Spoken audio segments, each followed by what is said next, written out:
Salam, selamat pagi Ibu Solmeriana Sinaga, MPD.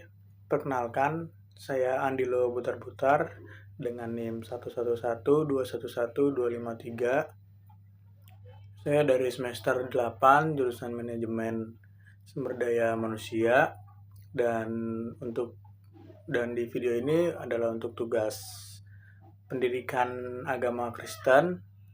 Saya mengambil tema gereja yang tumbuh. Baik, langsung aja kita masuk di latar belakang di mana pertumbuhan gereja merupakan indikator penting dari kehidupan iman umat Kristen.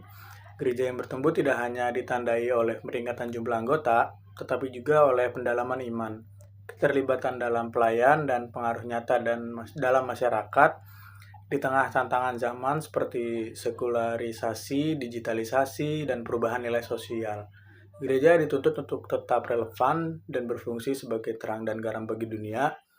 Dalam banyak kasus, gereja mengalami stagnasi karena tidak mampu merespons kebutuhan spiritual dan sosial jemaat.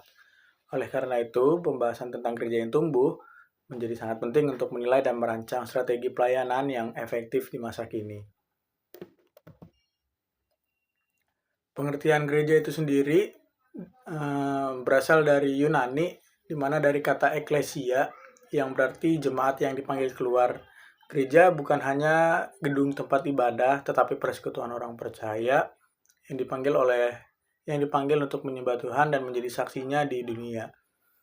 Menurut Donald McGavran, pertumbuhan gereja mencakup aspek kuantitatif, jumlah jemaat bertambah, kualitatif kedewasaan rohani jemaat meningkat, dan ekspansif penginjilan dan misi. Gereja yang tumbuh adalah gereja yang mengalami pertumbuhan dalam ketiga aspek tersebut secara seimbang. Ciri-ciri gereja yang tumbuh diawali dengan pertumbuhan kuantitatif, di mana tadi seperti sebelumnya jumlah jemaat, juga kedewasaan rohani, pelayanan sosial, kepemimpinan efektif, komunitas yang erat. Komunitas di sini lebih ke jadi komunitas itu bukan hanya sekedar di dalam gereja, tetapi melainkan di luar dari gereja pun tetap menjalani komunitas-komunitas kecil, dan juga kreatif dan adaptif. Adapun faktor yang mendorong pertumbuhan gereja, di mana pemuritan dan pengajaran Alkitab yang konsisten, ibadah yang hidup dan relevan, pelayanan yang kontekstual, kepemimpinan yang visioner dan transformasional, di mana kepemimpinan ini transformasional, Bu. Jadi lebih ke mengarah ke modern, tidak terlalu mengajarkan hal-hal yang zaman-zaman dahulu, tapi memodernkan bagaimana kepemimpinannya, dan teknologi media sosial sebagai sarana penginjilan, juga keterlibatan generasi muda. Tantangan gereja di masa kini, sekularisme dan materialisme, di mana banyak orang yang menjauh dari nilai-nilai spiritual karena pengaruh dunia modern. Tantangannya juga ada digitalisasi dan individualisme, di mana jemaat menjadi lebih pasif dan jarang terlibat dalam komunitas karena semua bisa diakses secara daring.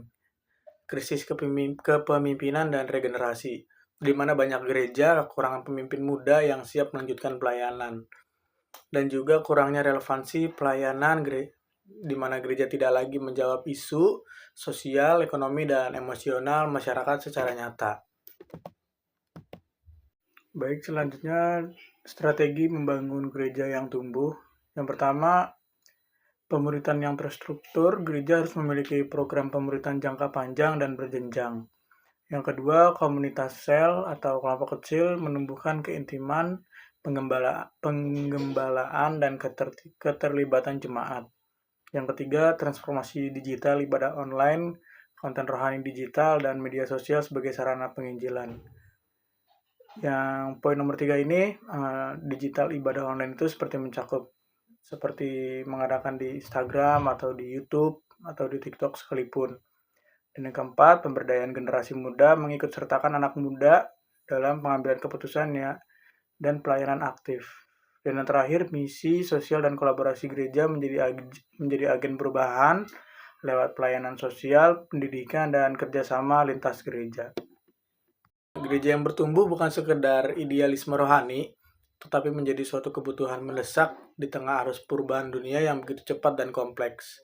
Di era digital sekuler dan individualistik seperti saat ini, gereja tidak dapat tinggal diam atau terjebak dalam pola lama. Gereja yang bertumbuh menunjukkan bahwa iman Kristen masih hidup, relevan, dan transformatif.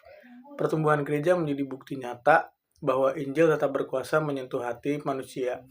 Tidak peduli zaman atau teknologi yang berubah, gereja yang bertumbuh secara sehat akan mampu, di mana yang pertama menjawab kebutuhan spiritual dan emosional masyarakat modern, yang kedua menjangkau generasi muda dengan cara kontekstual dan kreatif, yang ketiga memberikan solusi terhadap krisis moral melalui pelayanan nyata, dan yang terakhir menjadi pusat pembentukan karakter, komunitas, dan peradaban yang berdasarkan kasih Kristus. Pertumbuhan gereja yang sejati akan melahirkan dampak rohani sosial yang nyata, menjadi terang dan garam di dunia yang haus akan harapan dan kebenaran. Karena itu, tema ini bukan hanya relevan, tetapi mendesak dan strategis untuk menjawab tantangan masa kini dan masa depan gereja. Baik, kesimpulannya adalah gereja yang tumbuh adalah gereja yang mengalami keseimbangan antara pertumbuhan jumlah jemaat, kedewasaan iman, dan perluasan misi. Dalam era modern yang penuh tantangan, gereja tidak boleh hanya fokus pada struktur dan tradisi, melainkan juga inovatif dan relevan tanpa meninggalkan kebenaran Alkitab. Pertumbuhan gereja adalah hasil dari ketaatan terhadap firman Tuhan dan keberanian untuk berubah mengikuti pimpinan Roh Kudus. Baik, akhir kata saya akhiri. Saya ucapkan terima kasih.